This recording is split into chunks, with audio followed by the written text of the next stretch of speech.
Cenedlaethol dros ei llwybrau a thaim o'i hyd. Tir oedd ein dewinoedd ar gan yn un o'r gwynt yr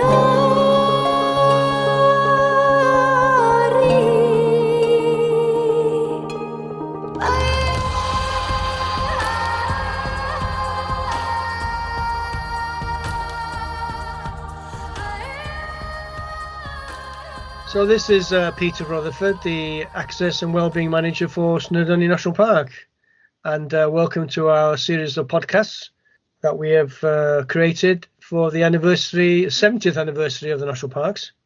And we've been talking to members of staff from 3 other national parks who are also celebrating their 70th anniversary. That is Rob Steemson from Dartmoor National Park, Emma Moody from the Lake District, and Mike Rhodes from the Peak District. And here are our conversations and their thoughts.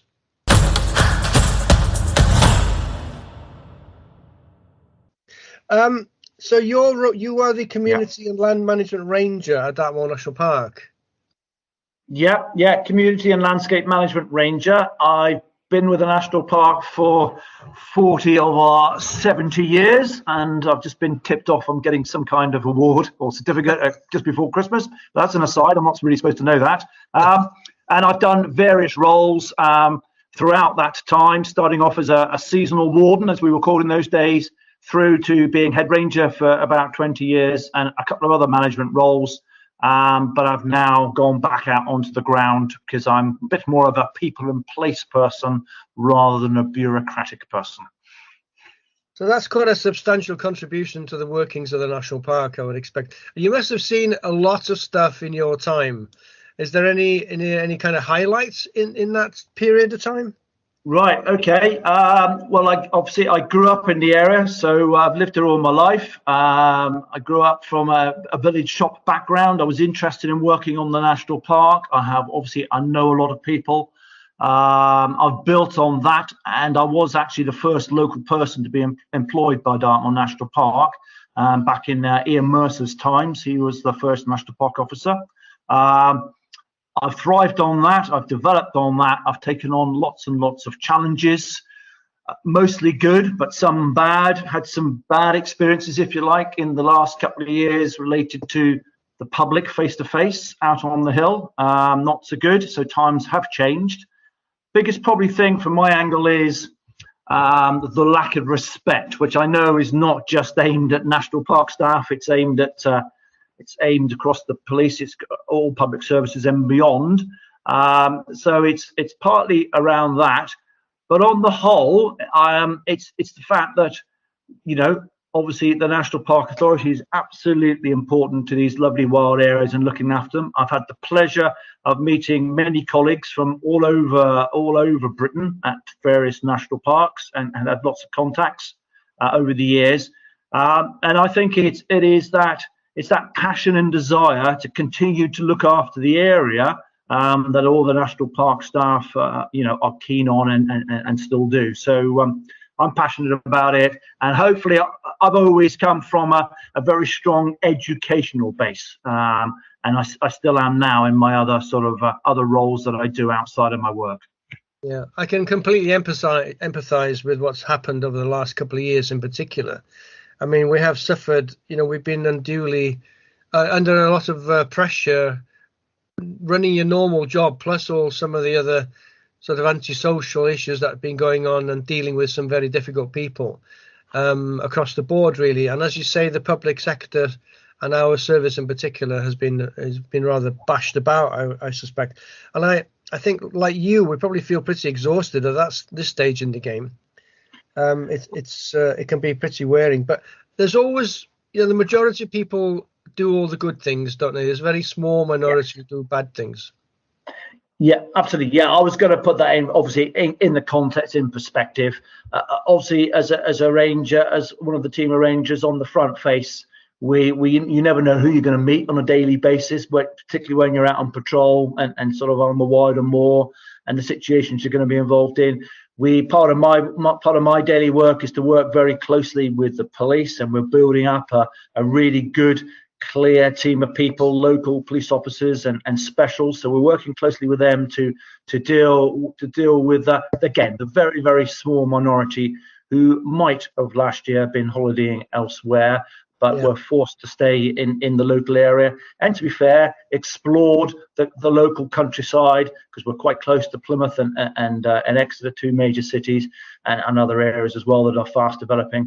So we've got we've still got a huge educational role through every management tool we can throw at it, on the ground, signage, social media, to really educate quite a few people, if you like, on the fact that national parks across the whole of Britain are different areas. They have different rules and regulations, not too many, thank goodness, but they are and should be respected. They are places where obviously people want to come and switch off and enjoy after their very difficult lives throughout the week.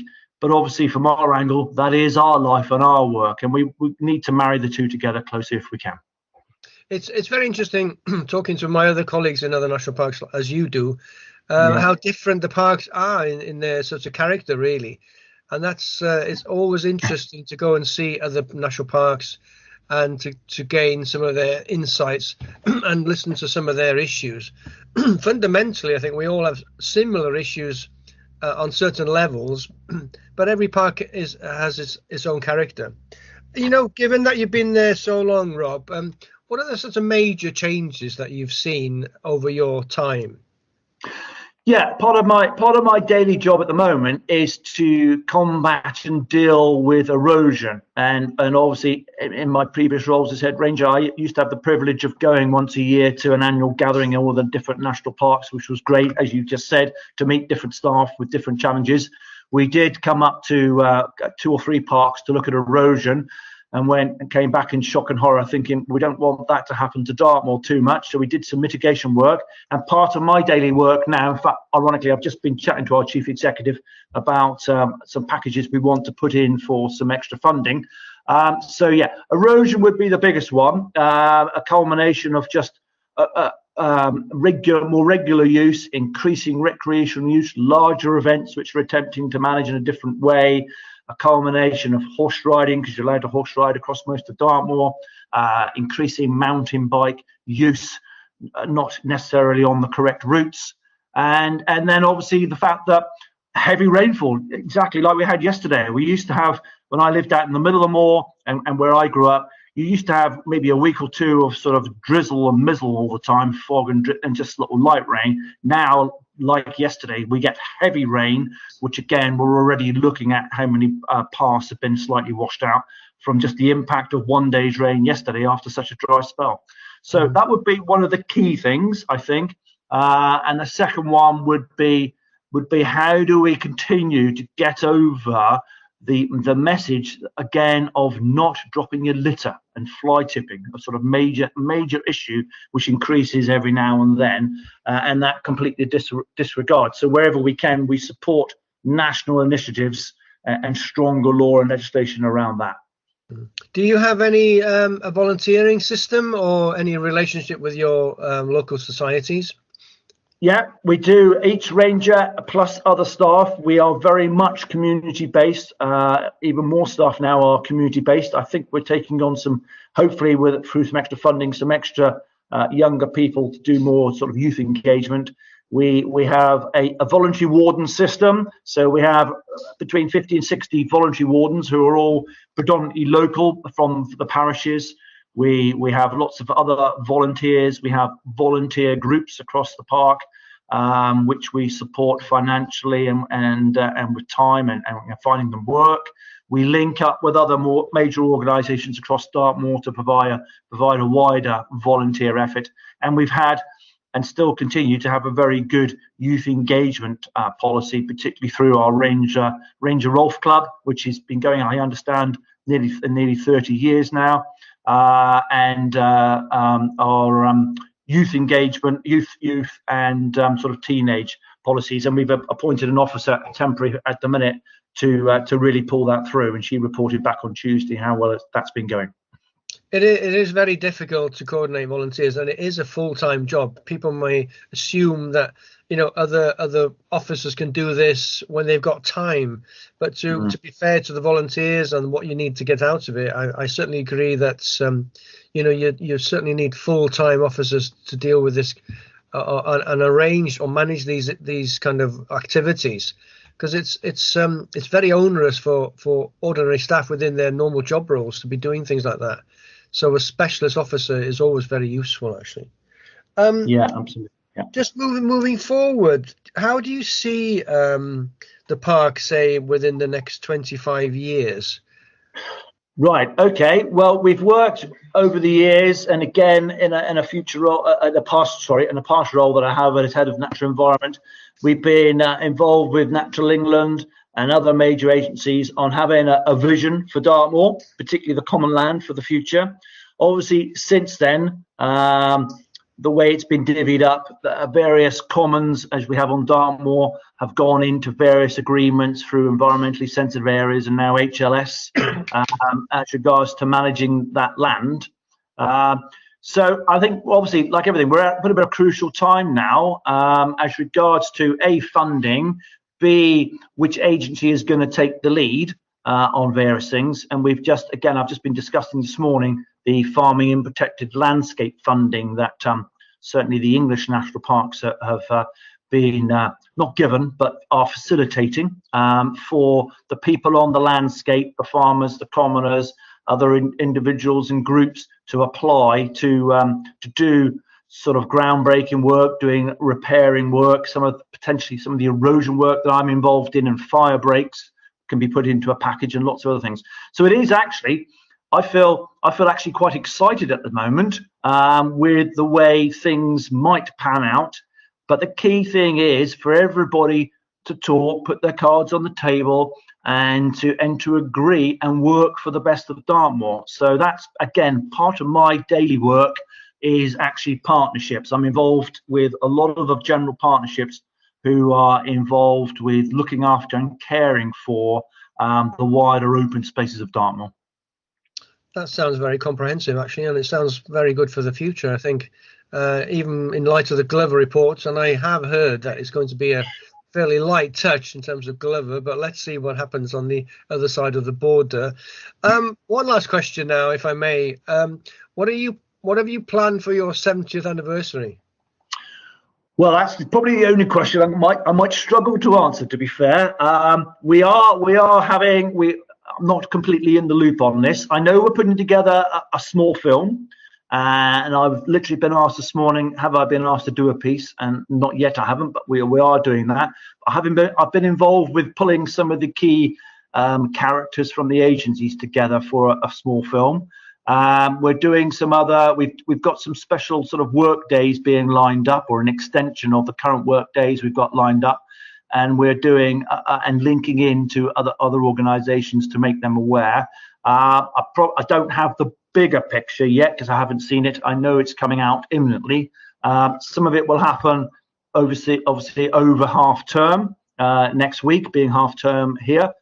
Some of it will continue into November, and some of it will certainly, that I'm aware of now, be taken into December. And I think we're going to keep that going, obviously, through the course of the year. The main major large event that we have on Dartmoor is called the 10 Tours. And that happens this year to be their delayed 60th celebration. And we are doing some work with them. And that's aimed at all the young people, 2,400 plus, who are involved in that and their respective organizations and colleges and groups and scouts and whatever involved. And I gave a talk at their at their team managers meeting a couple of Saturdays ago. So we've set the scene for that, and we've got exhibitions coming together for our centres. There'll be a lot of stuff online, but I'd have to come back to you with the bigger picture.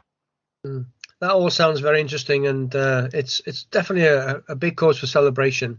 70 years is a no mean feat, and it was just interesting that it took so long to establish national parks, all the lead up to it, the Access to the Mountains Act and all the rest of it, and some of them fell by the wayside. and then the Hub House reports and all the rest of it. And it's been an incredibly long journey, and some people have made incredible sacrifices to get us where we are today. And I think many members of the public don't realise the journey that we've been on and the journey that we've got to go on continually. Yeah, anyway, absolutely. And I think a key thing from where I come from is the fact, and all the agencies and partnerships that I'm involved in, certainly this week, and a lot of stuff we're moving forward, is the bit about the fact that actually all the land isn't, as you know, owned by the national park. We own a bit, I'm sure, like you do, but it's actually other people's land. Yes. And it's down with their goodwill that a lot of the facilitation that we do and others do to allow the public to use the fantastic area is done on goodwill and with their permission. And I think that's, to me, being a ranger, that's probably the biggest thing that we've got to kind of like, as a park authority, get over. And ironically, we're right in the middle of a bylaw consultation, which is how can I put it, putting lots of potential worms and issues up on the table. So we've got an ongoing and difficult consultation, which in theory finishes on the 1st of November, before we take various parts of it forward. Well, I wish you luck with all of that. That could be fraught with some difficulties, I suspect. It certainly is. I'm going to wrap it up now. So okay. I'd just like to thank you for your time. It's been very informative.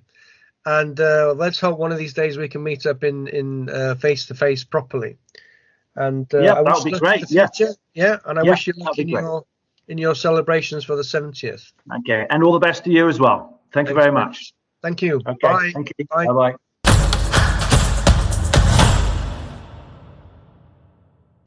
Well, thanks for talking to us today, Emma. I'd like to introduce Emma Moody from the Lake District National Park. Emma, I believe, was brought up in the lakes. Is that true, Emma? That's right. Yes. I was brought up in the western side of the Lake District, a village called Gosforth. And although I went away for a bit to go to uni and work for Northumberland National Park for a bit, I've come back, and it's a place that I love. It's very close to my heart. So, what is your official role at the Lake District National Park? So I'm lead strategy advisor for recreation and sustainable transport, which is a very long job title. But basically, I work with colleagues to look at what we do to help people enjoy the national park, to help all people enjoy the national park, and to help people enjoy it sustainably, so reducing their impact on the environment. Certainly, the sustainable issues are quite significant, and I think we've all felt, recent times, how difficult that is going to be to manage in the long term. But we'll come back to that. So, how long have you actually worked for the park? It'll be 10 years next summer. So, heading for 10 years now. Okay, so that's quite a long time, actually. So, since your time, and especially since your sort of childhood, have you seen many changes in the park at all? Yes, I mean, change is inevitable, isn't it? And a lot of the changes have been for the better as well. You can't say, oh, it was much better, in the good old days when I was growing up. It has got busier. More people have visited the Lake District, and we know that from our visitor numbers, and that has created pressures in some places. But it's also a positive thing in that more and more people have benefited from appreciating our beautiful landscape and gained those health and well-being benefits from being out in it. So, do you think that we'll be able to manage what the future is going to bring? Especially, post-COVID, we've all suffered some severe issues with capacity and, the usual stuff, littering and parking, the same issues of every national park has faced. I just wondered if you think that we're in, I know it's going to be quite a challenge, but do you think that we're sort of capable of managing it all, really?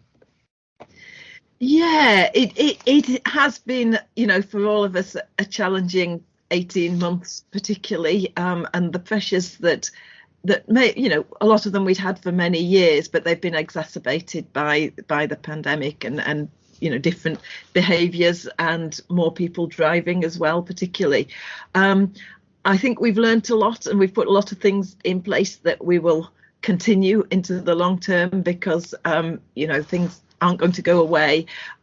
We've started working much more closely with other agencies to tackle some of the issues, which has been really, really effective. And again, we're all committed to carrying on that multi-agency work. And yeah, there will continue to be challenges. There will always be more work to do than we have time or money or staff to deal with.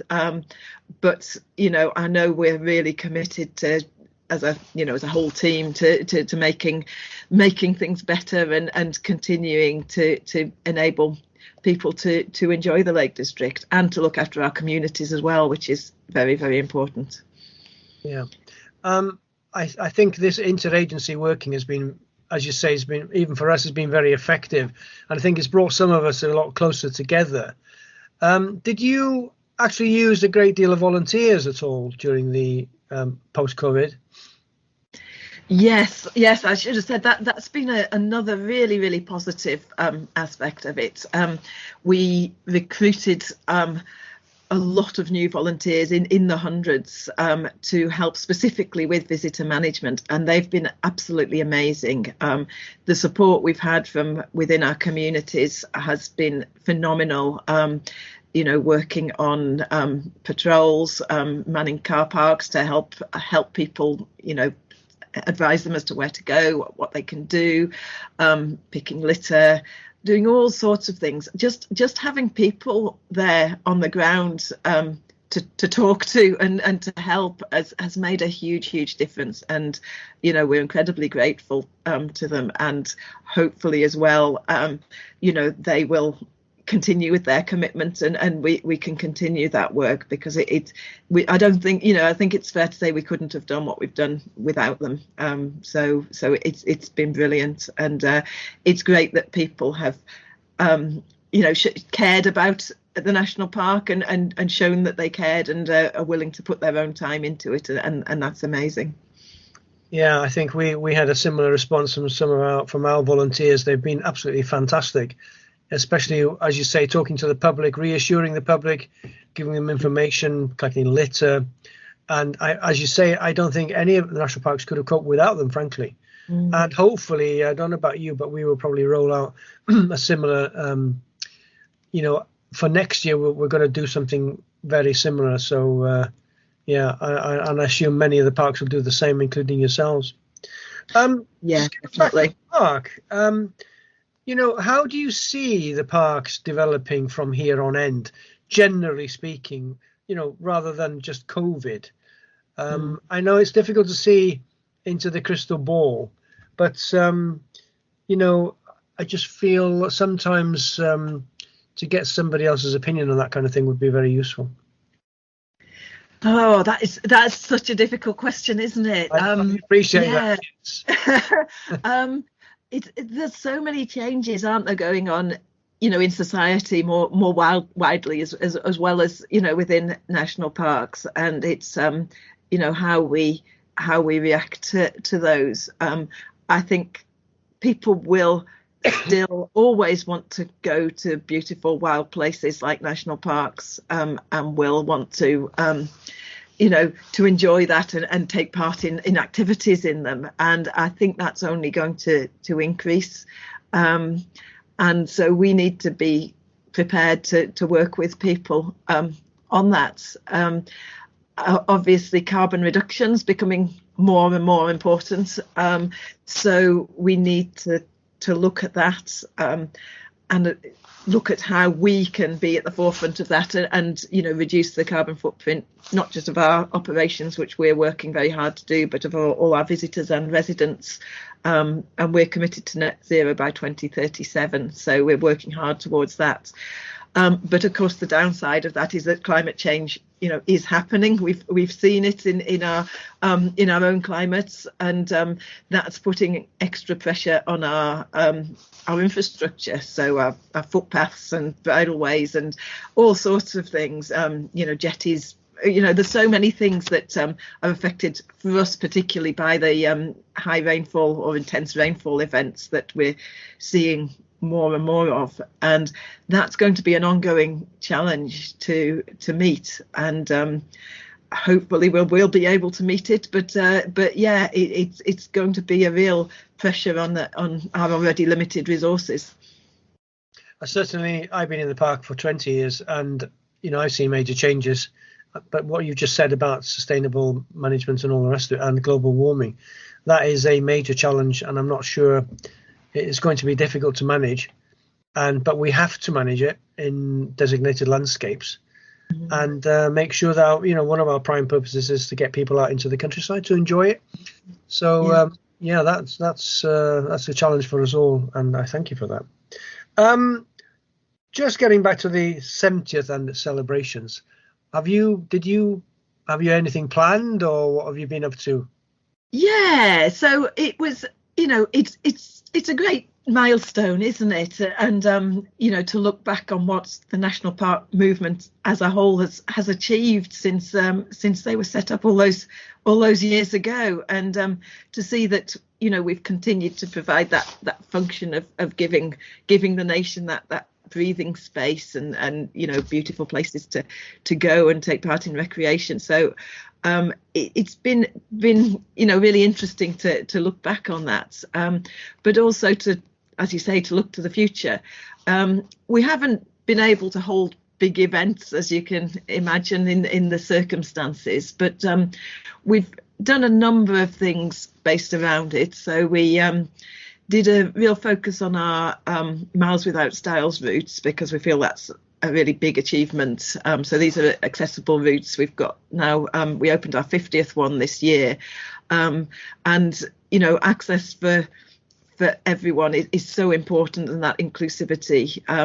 And so we did quite a big sort of campaign where we worked with a off-road mobility scooter company to sort of promote that, and did some beautiful films, really inspirational, and picked out 7 sort of top routes that we promoted as our 7 for 70 routes, so to motivate people to give them a try, whatever their ability, and we're not just talking about disabled people, we're also talking about families with pushchairs, and they're really popular with visitors that aren't very familiar with the countryside and want a route that's easy to use and easy to follow. So that went down really well, and a lot of it, we did a lot of other sort of digital communications around the 70th, and the press picked that up, and it really helped raise awareness about what not just what we've done for the last 70 years, but what we're still doing, and how national parks are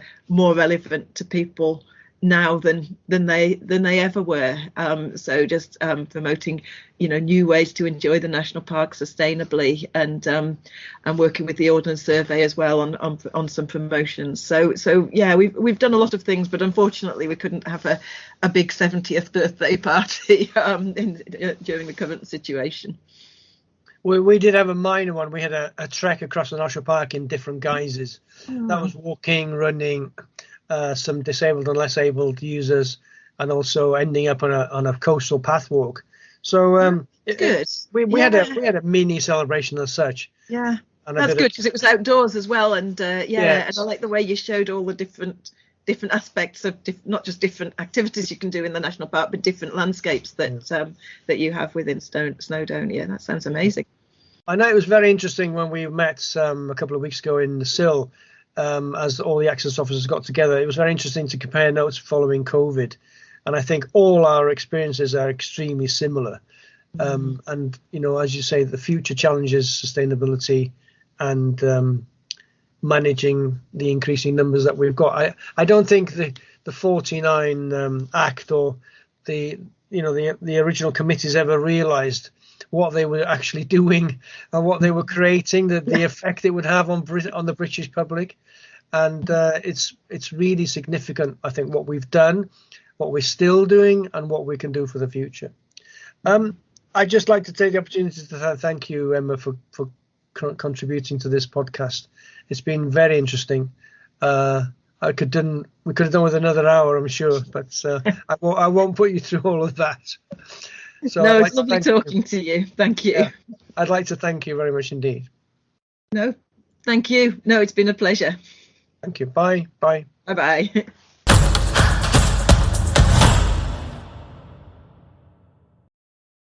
Okay, Mike, how are you? Good to see you. Yeah, good to see you too, Peter. I'm fine, thank you very much. Good. Welcome to our little podcast series about the 70th anniversary of the national parks, essentially. We've done Dartmoor, we've done the Lake District, and now we're getting to you. So it'd be very interesting to get a bit of background about you. How long have you been in the national park, in the Peak? Well, how far? It's a very long time indeed. I've been working in the Peak District National Park since 1987, but I went away. That was with the National Trust. Then I went away and worked for the Yorkshire Dales National Park for 4 years. My current employment at the Peak District National Park Authority began on August the 12th, 1991. So I've just done over 30 years. That's not bad at all. It's a pretty good record. I think I've probably known you over 20 years by now. It's got to be that long at least. I think the first time I met you, Pete, was when you came down. We went up on Black Hill. I think that was just before the Crow Act was implemented, 2004, something like that. Yeah, when you took us on a little guided tour of your gates and all the rest of it. Yeah. Yeah.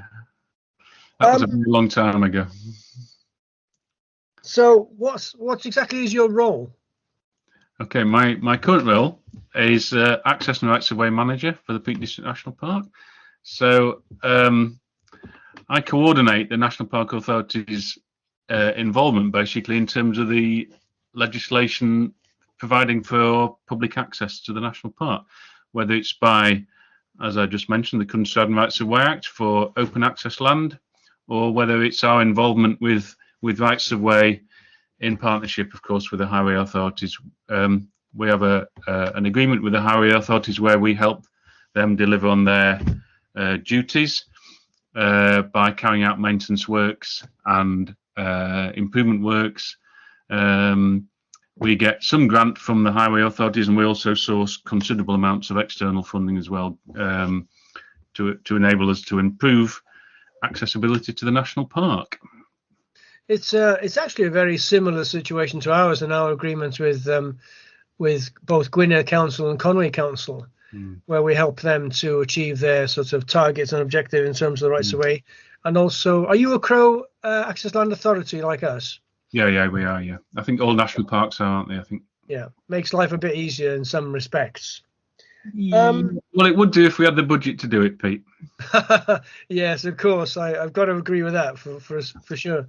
It's always quite a job gleaning additional funding, or you get grants funding, but it's not. There's no longevity to that, is there? Core funding is what's really important here. Well, I think we've both been around long enough to remember how good it was when the Crow Act was first rolled out and we got additional funding to help us deliver the Countryside and Rights of Way Act. We employed additional rangers. We had a capital budget.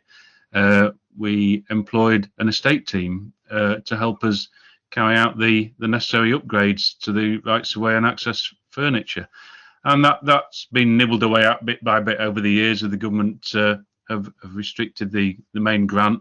And as you say, we're now dependent almost exclusively on external funding for all our works, whether it's from, as I say, from direct grant aid from Natural England or from the highway authorities, or from charitable donations, sponsorship and the like. So we have to scrat around a bit. That just comes to be part of the job now, that we just accept that as what we do. And we get some very, very, good engagement opportunities by doing so. So we work well with our partners, and I think we have a fairly good infrastructure in the national park now as a result of that system. So I think we're making it work. Yeah, we're in a similar boat where you've got to be looking for external funding, and it all comes at one time, and then you're struggling to cope in terms of capacity. So I think we're all in the similar boat here. In terms of in your time at the park, what have you seen many changes apart from, well, including the Crow Act, actually? I'd say there's, fundamental changes, Peter. It's a different world to how it was when we started working for our national parks. The Countryside Rights of Way Act gave me my first proper employment at the national park. Prior to that, I was on short-term project-based contracts. One of the things we were running at the time was the Pennine Way refurbishment project, which was basically resurfacing, to all intents and purposes, the Pennine Way running through the Peak District, which is a great project to be involved with, and we got some good core funding for that, and mostly from direct grant from the Countryside Commission, as it was then. The Countryside Rights of Way Act opened, as I've just been talking about, a whole load of new doors for us, new opportunities, new resources, new staff, and changed the national parks input in terms of access land, because of course here in the Peak District we had access agreements on our major areas of access land, but the Crow Act extended those access agreements by right and to huge new areas of the national park, nearly twice as much as we had before. So that's been a tremendous step forward. Another thing we've got involved with around about the same time, it's quite an exciting time, those early 2000s, when things were really moving at that time, and we got a big Heritage Lottery grant for a project that was called Moors for the Future. It's now one of the biggest conservation projects in Europe. We're at the start of that. It sort of developed from the work we're doing on the Pennine Way, where we identified large areas of degraded moorland, overgrazed, polluted from atmospheric pollution, moorland fires, and the Peak District moorland was in a pretty poor state at that time. 20 years on, I think the Dark Peak moorlands are in a superb condition now, revegetated, re-wetted, providing a habitat to a whole load of more wildlife than was then. So I think that's one of the biggest things that we've been involved with over the last 20 years. In terms of access and rights of way, more specifically, which is how my job is now, I mean, it's changed from how it was then. I think one of the priorities are, they were about the delivery of the Countryside Rights of Way Act and enabling people to be able to visit our access land. That has now become pretty well embedded in the national park psyche. People now understand quite clearly, I think, where they can go. Open access land is the principle is pretty well embedded and established. We now, particularly since COVID, are finding a whole load of new visitors coming to the national park who haven't visited before. So our emphasis now is much less on those who know their way around and are used to coming to the national park. The cyclists, climbers, walkers, horse riders. We're now looking at people who are coming to the national park with very little knowledge about what there is, what opportunities the national park offers. A little post on Instagram or following a map on Google Earth only gives you a very snapshot introduction to what the national park offers. So we're trying to get information to people who are very inexperienced, coming from a range of different backgrounds, and we are really focusing on that at the moment, increasing opportunities for people who sort of basically entry level, if you want to use that term, entry level visitors to the national park. And that's sort of our current focus, really. I think we've seen something really similar to what all the parks have seen, including yourselves, is this sort of influx of people who've not had a relationship with the national parks in the past, nor the Countryside Code. So hence there's been some issues, obviously. And as you say, possibly our priorities might want to shift to targeting that group of people. That's an interesting observation, it really is. So given the future now, how do you see us sort of going forward, say, for the next 20 to 25 years? I know that's a big question and a difficult question, but have you had any thoughts?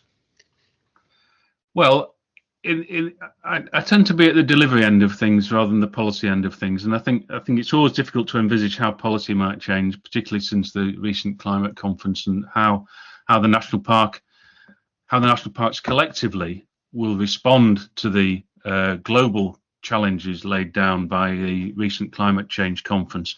I think the national parks need to look very closely at traffic, transport issues, and things like that. And I suspect there's going to be some fairly big change in the years to come.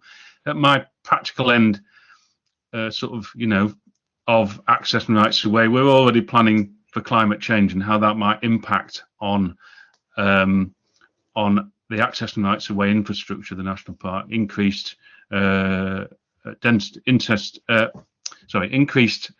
rainfall, season extended, all year round. Basically, we're seeing visitors in peaks and troughs, car parking issues, and all the impacts that has. So who knows what the next 20 years is going to look like. I certainly think we're also expecting to be increasingly reliant on sponsorship and charitable donations. Our National Park Peak District Foundation is expanding our income. We're not expecting a significant increase in the government grant in the foreseeable future. So any additional work we want to do will be dependent on fundraising. Yeah, so that's going to be a key part of our work. Seeing as it is our 70th anniversary, what plans have you had or are you having for this coming year?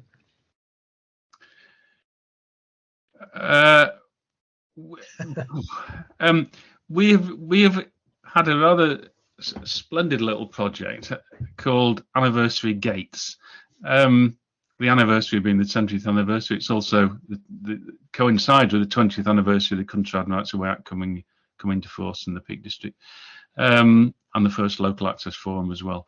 Anniversary Gates is basically an opportunity for people to donate towards a project. The projects we have are basically improving accessibility onto our access land. So some of the sort of key areas of the national park access land, Mamtor being one of the most popularly visited sites.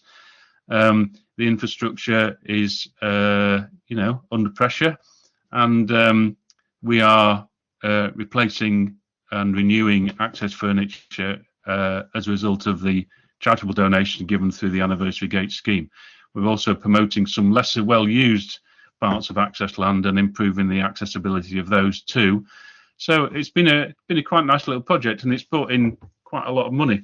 We had a 70 for 70 thing. We raised our foundation raised £70,000 in the 70th anniversary. Some of which we've got our grubby little hands on, and some of which has gone to other causes. But yeah, it's been a fundraiser, and it's gone very well. That's a significant amount of money. I should have thought about that idea myself. Thank you very much. We might look to pinch some of that. Yeah, I think you find it's all been spent, Peter. Certainly, there's a lesser reluctance. People are willing to donate to good causes, and we've had money given to us for some access projects and all the rest of it. And I think it's quite difficult to manage on occasion, but I think sometimes it's a nice way forward as an extra revenue stream, actually. Have you been using many volunteers after lockdown, or do you have any kind of scheme? Well, we have an ongoing scheme. We have what's called the Peak Park Conservation Volunteers. We have over 500 volunteers on a rota who we have a system of Better Impact, it's called. I don't know if you use the Better Impact system, whereby we post up on the system opportunities to volunteer for the national park. Yeah, we do use that system. Yeah, we have a list of people who are willing to come along, and they sign up for jobs, and it's an ongoing and increasingly necessary part of our delivery mechanism to use that term for us to be able to get the work done. We need volunteers to do it. Yeah. Well, it's good for people's health and well-being. It's good for Absolutely. us and good for them. So It's always been part of the national park psyche, hasn't it, Pete? Is to involve volunteers, give people the opportunity to put something back. It helps them, it helps us, and long may it remain. It's a very important part of our work. great. Well, Mike, I'd like to thank you for your time. It's been very interesting. That's real. Is that it? I didn't want to put you on the spot too much. So That's great. Thank you very much, Pete. It's been lovely to talk to you again. thanks, Mike. See you soon. Well, great. Thanks to all our participants. That's Rob, Emma, and Mike for our interesting conversation. And that's Peter Rutherford signing off. Thank you. Bye-bye.